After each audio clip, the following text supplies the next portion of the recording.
Olá, profissionais da Educação Fundamental 2 e da EJA, bem-vindos a essa sala criada especialmente para a palestra da Beth Rodrigues para vocês. Oi, professora Beth, tudo bem? Bem-vinda à Semana de Educação Socioemocional 2022. Muito obrigada, eu também estou muito feliz de estar aqui. Eu quero agradecer o convite da Secretaria Municipal de Educação do Rio de Janeiro, ao convite e ao apoio da Multirio. É sempre uma honra estar com vocês. Maravilha, então bora começar ao trabalho, professora. Vamos lá, falar um pouco sobre essa fase da adolescência e como que a disciplina positiva pode nos ajudar a lidar com essa fase tão complexa, não é? Olha só, eu vou falar um pouquinho só para lembrar uma rápida revisão do que é, afinal, essa abordagem, a disciplina positiva e do porquê que eu acho que as ferramentas práticas dessa abordagem podem nos ajudar. Então, é uma abordagem socioemocional que foi criada pela doutora Jane Nelson lá no comecinho dos anos 80, que tem o foco em desenvolver habilidades de vida em crianças e adolescentes. Ela tem a base teórica na psicologia de Alfred Adler, na psicologia adleriana, e ela, quando eu falo em desenvolver habilidades de vida, gente, eu estou falando de cooperação, responsabilidade, autodisciplina, habilidade de resolução de problemas e todas as outras habilidades sociais e emocionais. Bom, alguns princípios básicos da disciplina positiva são a gentileza e a firmeza ao mesmo tempo. Esse não é um princípio de fácil aplicação, porque nós, adultos, nós, pais, mães, educadores, temos uma tendência a sermos ou só firmes ou só gentis. E, às vezes, a gente vai para os extremos. Isso vale para nós, professores, também. Às vezes, nós, professores, somos firmes demais, autoritários, chegamos a ser controladores demais, a definir todas as regras, a exigir que os alunos cumpram, aquelas regras através de punições. Lógico, punições disfarçadas, que ninguém vai sair estapeando o aluno, mas a gente fala de punição com notas, com provas, com pontos negativos, com advertências. E também tem professores que querem ser muito legais, muito amigos dos alunos, então, assim, vai para o extremo da gentileza e acabam sendo permissivos. São salas de aula que não tem regra, não tem limite, em que existe até muita bagunça, e aí não fica confortável, gente, não é prazeroso, não é agradável, não é eficaz nenhum dos dois extremos, nenhum dos dois ambientes. Então, afinal, como ser um líder, como ser essa autoridade firme e gentil ao mesmo tempo? Usando dessa ferramenta, usando dessa habilidade de ser gentil através do seu olhar, da sua postura, do seu respeito, da sua demonstração de respeito, do seu tom de voz respeitoso, através do conteúdo que você traz, que você cativa, que você atrai, motiva os seus alunos. E também, caros colegas de Fundamental 2, uma outra coisa de EJA também que pode nos ajudar a estabelecer esse vínculo, essa conexão com os nossos alunos, é eles se sentirem importantes, conectados, se sentirem ouvidos, respeitados, sentir que eles pertencem, que eles podem ser úteis, que eles podem contribuir. Sabe, esses sentimentos são muito raros hoje em dia, e não só por adolescentes, mas por todos nós. Então, e todos nós, essa é uma necessidade básica. Aliás, esses são os objetivos primários de todas as pessoas. Isso descoberto lá há mais de 100 anos atrás por Alfred Adler, que todos nós queremos nos sentir pertencentes e importantes. Então, como que a gente demonstra para os nossos alunos que eles têm voz, que eles têm condições eles são ouvidos, que nós nos importamos com eles, Existem várias estratégias. Uma delas que eu queria mencionar e que está muito alinhada às características dessa faixa etária é esse respeito mútuo. Porque, olha só, é natural que nós adultos queiramos que os nossos alunos nos respeitem, porque afinal somos os professores, somos os adultos, né? Só que só tem um jeito deles aprenderem sobre respeito, e não é dando uma aula sobre respeito, é demonstrando através das nossas atitudes. Sabe aquela velha falha nossa de falar para os alunos alguma coisa mais ou menos assim: parem de gritar! Pois é, isso não funciona, porque eles estão mais do que ouvindo o que nós estamos falando, que é para não gritarem, eles estão vendo o que nós estamos fazendo, que é gritar.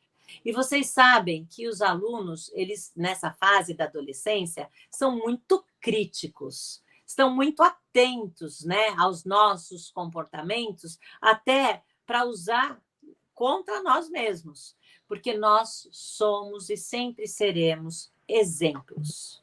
Então, eu até vou aproveitar agora, antes até de entrar com outras ferramentas da disciplina positiva, fazer uma revisão também de quais são as características dessa fase da adolescência, desse momento, dessa fase que eu vou chamar de, que nós chamamos da disciplina positiva de processo de individuação.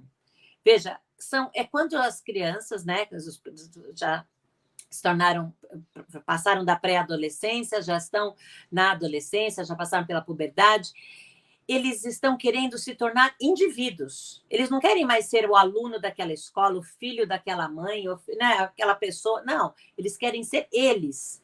Então, nesse processo de individuação, que eles estão buscando quem são eles estão passando por grandes mudanças físicas. São aquele corpo de homem, de mulher, mas ainda não tem uma cabeça de adulto, não tem uma cabeça madura, mas eles acham que tem. Então, vem até uma postura de arrogância, né? de sabe tudo, que é uma postura mesmo de onipotência, eles se acham onipotentes. É por isso que os valores familiares e a família não é mais prioridade na vida dos adultos, vocês sabem disso. Aliás, escola, estudos também despencou, já não é mais prioridade na vida dos adolescentes. O que realmente é prioridade, vocês sabem, são os amigos, são as paqueras, os crushes, né?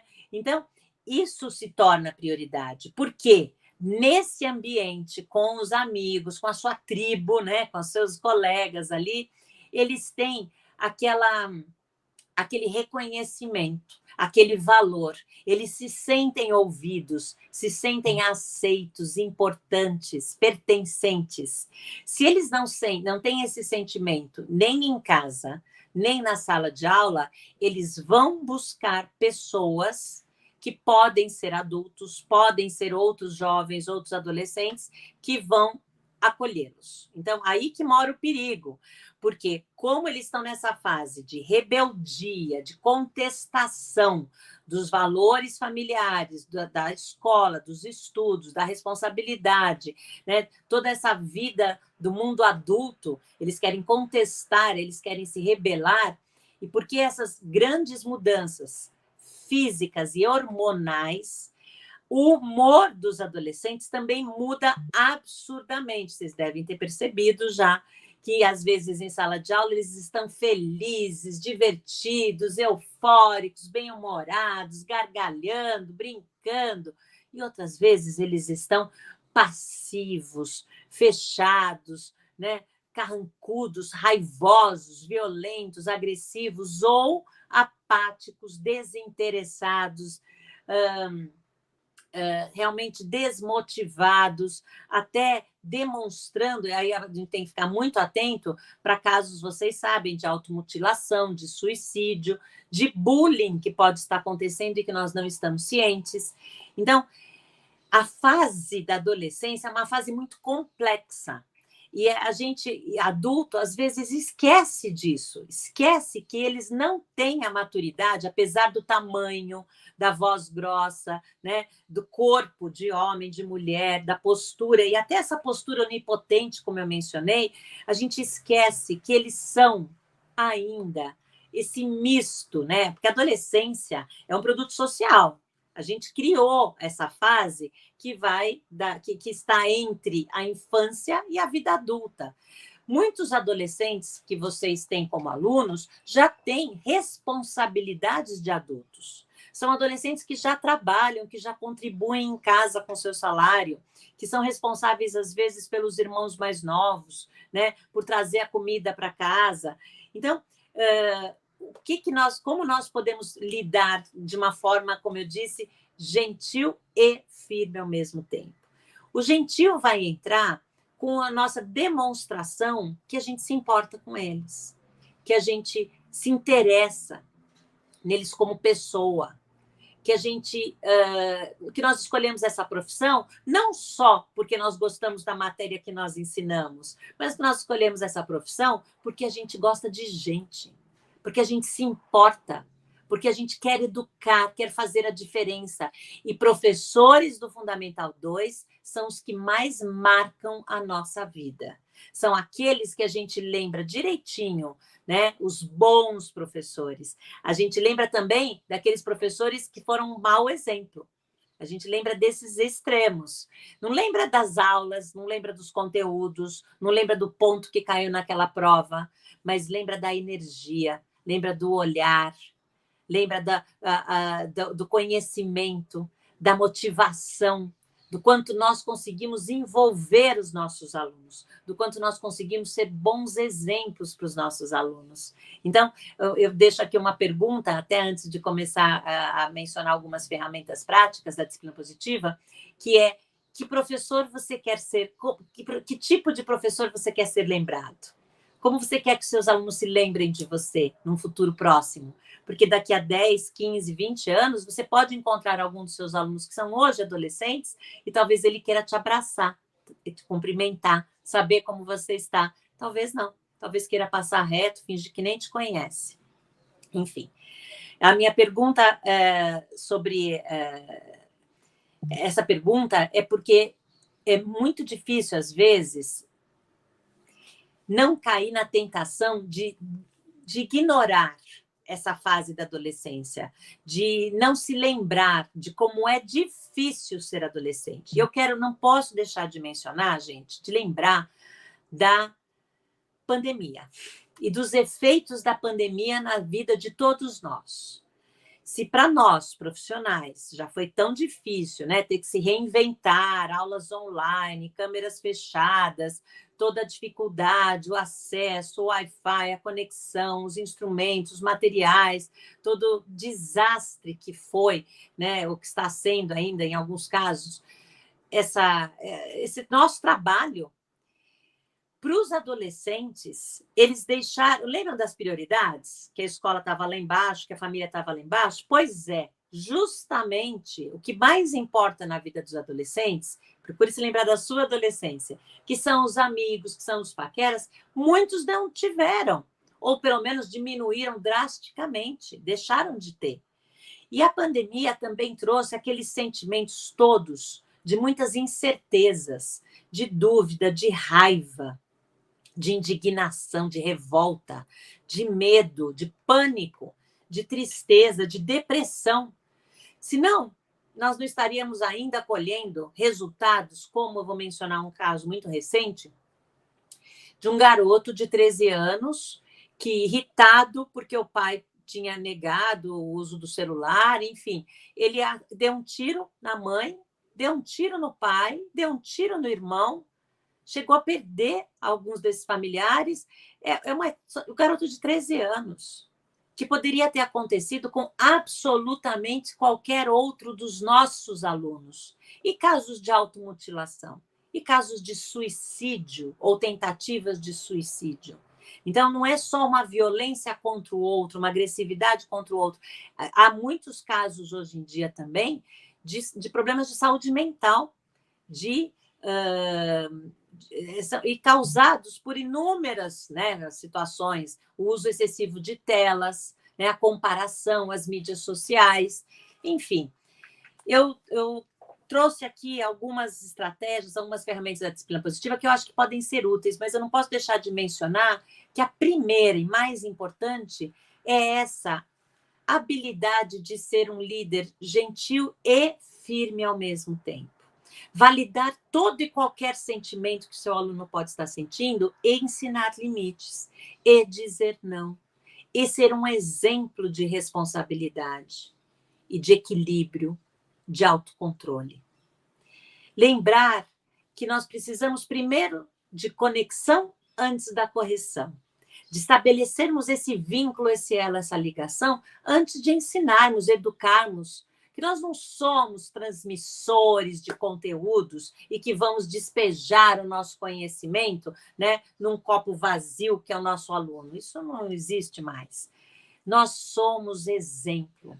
E, através do nosso exemplo, a gente pode educar, criar, ajudar os nossos alunos a se tornarem cidadãos responsáveis, empáticos, respeitosos, dependendo da nossa atitude. Mas vamos para as ferramentas práticas. O que vocês acham da importância de ensinar os nossos alunos a fazerem acordos, a fazerem combinados? Nós podemos fazer isso tanto no formato, né, tradicional da disciplina positiva de reunião de classe, com regularidade. Para isso, eu recomendo a leitura do livro Disciplina Positiva em Sala de Aula, e também o livro Disciplina Positiva para Adolescentes, que trata muito e mais profundamente o que eu hoje pincelei sobre as características dos adolescentes e como motivá-los, como estabelecer essa conexão, como ter uma comunicação respeitosa com eles. Mas eu vou focar agora nessa habilidade de fazer acordos, fazer combinados. Então, tudo começa com um momento em que você tem a atenção dos seus alunos e você consegue ter uma conversa agradável onde todos se expressam. Então, você pede a opinião deles sobre quais são as regras, quais são os combinados que podem ser úteis, né, para aquele trabalho. E, gente, achar que adolescente, isso é coisa de criança, isso a gente não deve fazer com adolescente. Até hoje, eu sou professora há 38 anos, passei por todas as idades, professora de educação infantil, de fundamental, né, dei aula muito tempo para adolescentes. Nos últimos anos, dou aula só para adultos, na pós-graduação na PUC aqui de São Paulo. Mas vejam, todas as idades têm a necessidade de estabelecer acordos, né, combinados no início dos trabalhos, para que seja respeitoso com todos, para que a gente alinhe as expectativas. Então, os alunos já saberem de antemão como vai ser o processo de avaliação, quais vão ser os materiais, qual vai ser a rotina de estudos, o que você espera da participação deles, o que eles também, em contrapartida, vão receber de você, vão aprender com você. E aí entra a nossa habilidade mesmo acadêmica, técnica, didática, pedagógica, de motivá-los, de trazer o conteúdo, de selecionar estratégias, conteúdos que vão aproveitar essas características dele, o melhor da adolescência. Por exemplo, essa habilidade, essa criticidade, esse bom humor, né? Essa habilidade de criatividade que os alunos têm, nós podemos motivá-los dando voz, criando trabalhos em grupo, trabalhos em que eles têm que fazer apresentações, têm que criar coisas, criar músicas, criar produtos, fazer uma dramatização, fazer um pequeno filme, fazer uma redação em grupo, né? Algo que seja publicado, que seja postado, que seja divulgado. Então, colocá-los para usar habilidades, desenvolver utilizando o conhecimento acadêmico que você, né, quer trazer. Então, os acordos são necessários em todas as idades, por isso que eu mencionei, até hoje, nos meus cursos de pós-graduação com adultos profissionais, eu ainda faço combinados, lista de combinados e de acordos desde o primeiro dia de aula. Tá? Então, fazer essa lista de acordos, e também porque isso vai ensiná-los a desenvolver a habilidade de resolução de problemas. Eles vão aprender na prática como é quando a gente tem algum problema na sala de aula, como que nós podemos resolver. O primeiro passo é não resolver nada com a cabeça quente. Então, o aluno está lá nervoso, né, falando mais alto, tem uma outra situação, uma briga entre dois alunos, por exemplo, existe uma ferramenta da disciplina positiva que se chama colocar todos no mesmo barco. A gente não toma partido, a gente não defende um em detrimento do outro.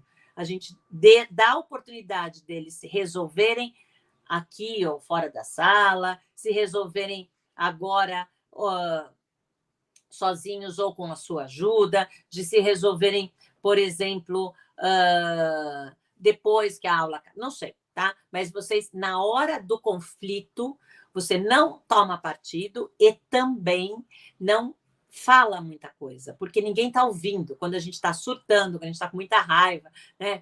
A gente não ouve, a gente só está vivendo aquela emoção. Por isso é nosso papel, e a BNCC deixa isso muito claro, de trabalhar toda essa alfabetização emocional. Isso nós não aprendemos, infelizmente, isso nós estamos aprendendo ainda sobre os nossos sentimentos, a nomeá-los, a expressar. E agora já está na hora, já passou da hora da gente também ensinar os nossos alunos, criar espaço na sala de aula para deixar eles falarem sobre os sentimentos deles. Porque, gente, qualquer um dos sentimentos, qualquer sentimento é válido. Você está com medo, está com raiva, está com ciúmes, você está com inveja, está triste, você está preocupado, você está ansioso, está envergonhado. Qual é o sentimento? Qualquer um é válido. O problema não é o sentimento, o problema é o que nós fazemos. E aí, agora, uma ação preventiva para evitar casos de bullying, casos de suicídio, casos de até assassinato, como eu mencionei, casos extremos de violência, tragédias. A gente evita com educação socioemocional, a gente evita com conversas sobre os nossos sentimentos, com conversas sobre formas razoáveis, respeitosas para lidar com os nossos sentimentos. Então, no caso dos adolescentes, a gente ensina os alunos a juntos resolverem os problemas. É quando um fala sobre os seus sentimentos e o que gostaria, quando o outro fala sobre os seus sentimentos e o que gostaria, quando juntos buscam soluções, quando juntos levantam, sugestões, opiniões, possibilidades. Isso pode ser demonstrado em sala de aula, fazendo toda a turma participar de uma decisão, porque, gente, o segredo é focar na solução, em como nós resolvemos esse problema, focar no futuro, e não no passado, no que aconteceu, no quem fez aquilo, quem errou, quem é o culpado, na culpa. Não, a gente não foca aí. Porque aí é um terreno perigoso, né? Um terreno. A gente precisa aprender com os nossos erros, assumir os nossos erros, ter esse ambiente na sala de aula em que todos erramos. Então, professor, professora, você errou na sala de aula? Assuma, sabe? São 4 passos para a reparação dos erros. É você reconhecer que você errou, responsabilizar-se pelo seu erro. Por exemplo, eu gritei, eu não devia ter gritado. Reparar, pedir desculpas, por que não? Essa vulnerabilidade é de uma nobreza e você não perde pontos sendo vulnerável na sala de aula, ao contrário, isso te aproxima dos seus alunos. E, finalmente, você resolve. O que eu posso fazer para resolver esse erro? O que eu posso fazer? O que nós podemos fazer para resolver esse problema? Então, quando nós somos um exemplo de vulnerabilidade, de como que a gente olha para os nossos erros, como que a gente aprende com os nossos erros para não errar de novo, a gente também dá a oportunidade de criar um clima propício de construção, de afeto, de respeito, de aprendizagem. Esse é o nosso foco na sala de aula. O nosso foco não é o ensino, nosso foco é a aprendizagem. Quando a gente consegue trazer esse clima, esse foco para a sala de aula, nós temos relações muito mais proveitosas, respeitosas. E aí os nossos alunos talvez tenham em você, professor ou professora, aquele único adulto na vida deles que olha nos olhos, que usa um tom de voz respeitoso, que acolhe qualquer sentimento, que ajuda a buscar soluções, que apoia o seu aluno e que de verdade ensina algo útil, algo que vai ser valioso para aquela vida, porque todas as disciplinas, todas as matérias, todas as cadeiras, têm conteúdos importantíssimos. E cabe a nós usarmos as nossas habilidades didáticas, pedagógicas, para envolver os nossos alunos. Então, ensiná-los a fazer acordos, ensiná-los a resolver problemas, dar voz para os nossos alunos, ser um exemplo, dizer, focar no positivo, no que eles já conseguem. Eu notei que você ajudou o seu colega, valorizar o esforço, valorizar o processo. né? E, se necessário, agora eu vou trazer uma ferramenta poderosíssima da disciplina positiva, que são as perguntas. As perguntas que são verdadeiramente curiosas. Perguntas em que você faz a pergunta e você se cala depois para ouvir o que o seu aluno tem a dizer. Algumas dessas perguntas podem ser feitas para todo o grupo, talvez em algum caso ou outro que você precise de uma interação individual com aquele aluno, só diretamente para aquele aluno. Perguntas como, por exemplo, o que aconteceu? E essa pausa é fundamental. Essa pausa, e eu fiz de propósito esse gesto de fechar minha boca para deixar claro que você precisa calar sua boca. Você precisa ouvir o que esse aluno tem a dizer. Você vai demonstrar essa curiosidade em saber o que aconteceu. Você pode fazer uma simples pergunta: por que você não fez a lição de casa? Veja que não é por que você não fez a lição de casa. O tom é totalmente diferente. Não é uma bronca. É uma pergunta verdadeira. Você está interessado em saber a resposta. Você quer ouvir o que esse aluno ou essa aluna tem a te dizer. Outra pergunta: como você se sente em relação a isso? Outra pergunta: como você pode resolver esse problema? Outra pergunta: como eu posso te ajudar? Gente, eu estou dando exemplos de perguntas, mas é lógico que você não vai fazer um questionário, né? Um interrogatório com seus alunos. A ideia é você escolher uma, duas boas perguntas abertas, né? Dessas que começam com como, com o quê, e você olhar no olho desse aluno. Você conversar num tom de voz respeitoso, você descobrir, querer conhecer, entender o porquê ele está agindo dessa forma. Eu vou até usar aquela metáfora famosa do iceberg, lembram? Da montanha de gelo? Então, o que a gente enxerga do iceberg? Só a pontinha, né? Que é o que fica fora ali do oceano. Aquela pontinha é como se fosse o comportamento desafiador do nosso adolescente, que é agressivo, que responde, que é malcriado, que interrompe, ou daquele adolescente que é passivo, que é desinteressado, que é indiferente. A gente só está enxergando aquilo. Só que por baixo ali, escondido, a gente não consegue enxergar, porque isso é inconsciente, estão as crenças, estão os motivos, as razões pelas quais o aluno está tendo aquele comportamento.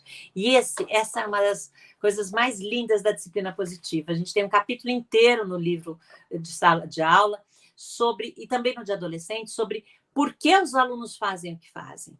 Por que eles se comportam como se comportam, né? Então, pode ser porque eles precisam de atenção, pode ser porque eles aprenderam que numa luta de poder, quem fala mais forte, né? Quem fala mais alto ganha, quem é mais agressivo ganha, e eles estão nesse ciclo vicioso de luta de poder, de violência. Quem é que vai tirá-los desse ciclo? Pode ser que sejamos nós, professores, com o nosso exemplo, porque quando dois estão brigando, um dos dois é que vai ter essa postura de parar de brigar, né? Enfim, podemos ser os únicos, só queria lembrar isso para os professores, que podemos ser os únicos que de verdade enxergam, ouvem, acolhem, respeitam, educam esses adolescentes que passaram, né, também por essa pandemia, tão desprovidos de tudo que um adolescente precisa para se desenvolver, né? Que é apoio, acolhimento, aprendizagem.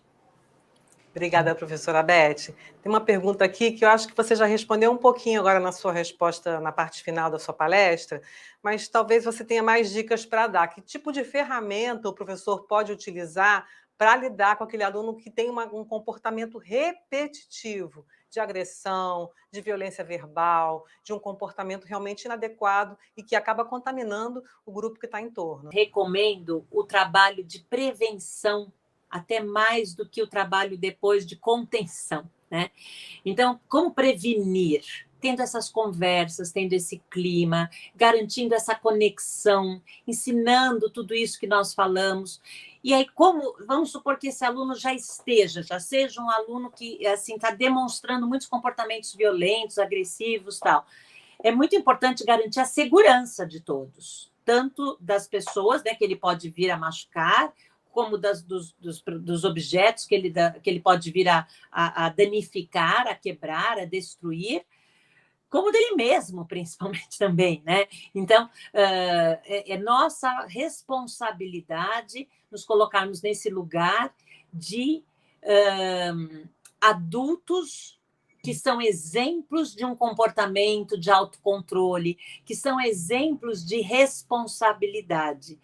Então, a minha opinião para esses casos é uma conexão individual, uma escuta, as perguntas curiosas que eu mencionei, uma escuta ativa das respostas desses alunos para entender e compreender o que se passa, por que eles estão tendo esse comportamento, e, finalmente, a partir do que eles trouxerem, uma intervenção.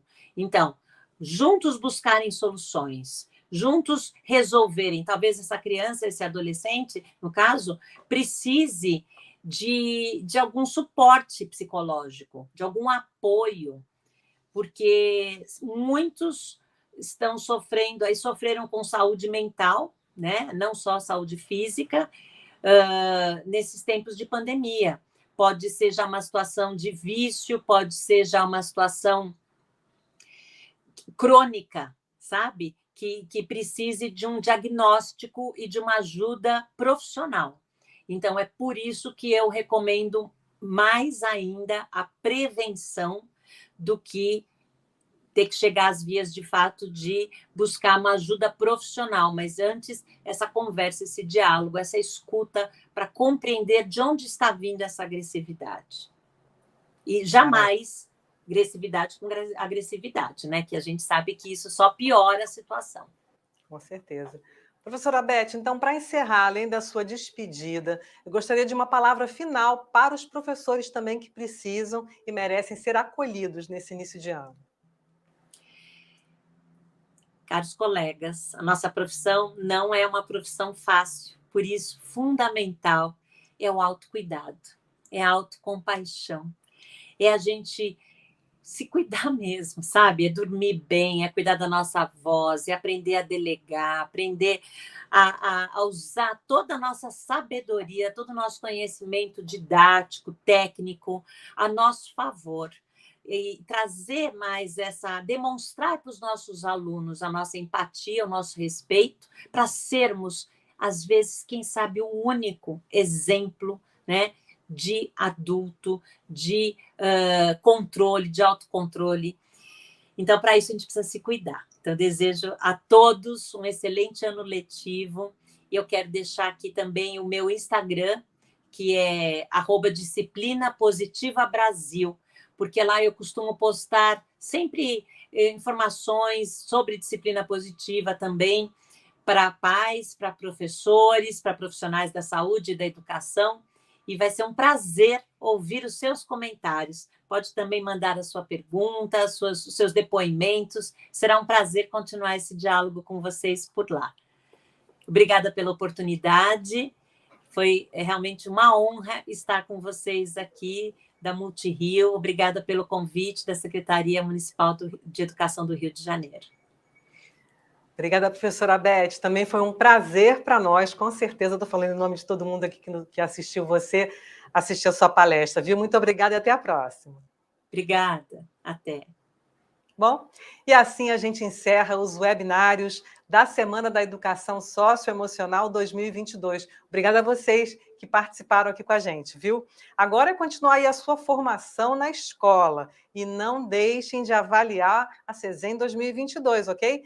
O link está aqui na descrição do vídeo e vai ficar aberto até o dia 15 de abril. Aí você pode também confirmar sua participação através do preenchimento desse formulário, ok? Bom, e vale lembrar que todos os webinários da CESEM vão ficar disponíveis nos canais da Escola de Formação Paulo Freire e da Multirio no YouTube, viu?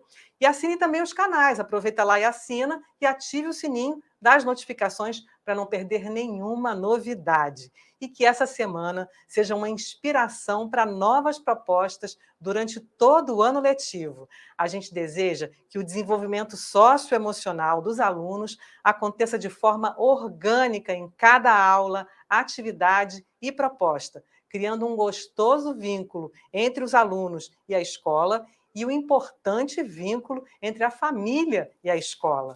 Tudo para promover a aprendizagem e o desenvolvimento integral dos nossos alunos. Vocês seguem daí realizando as atividades propostas na pasta CESEM nas escolas e compartilhando com a hashtag CESEM 2022. Uma linda CESEM para todos. A gente se vê numa próxima vez.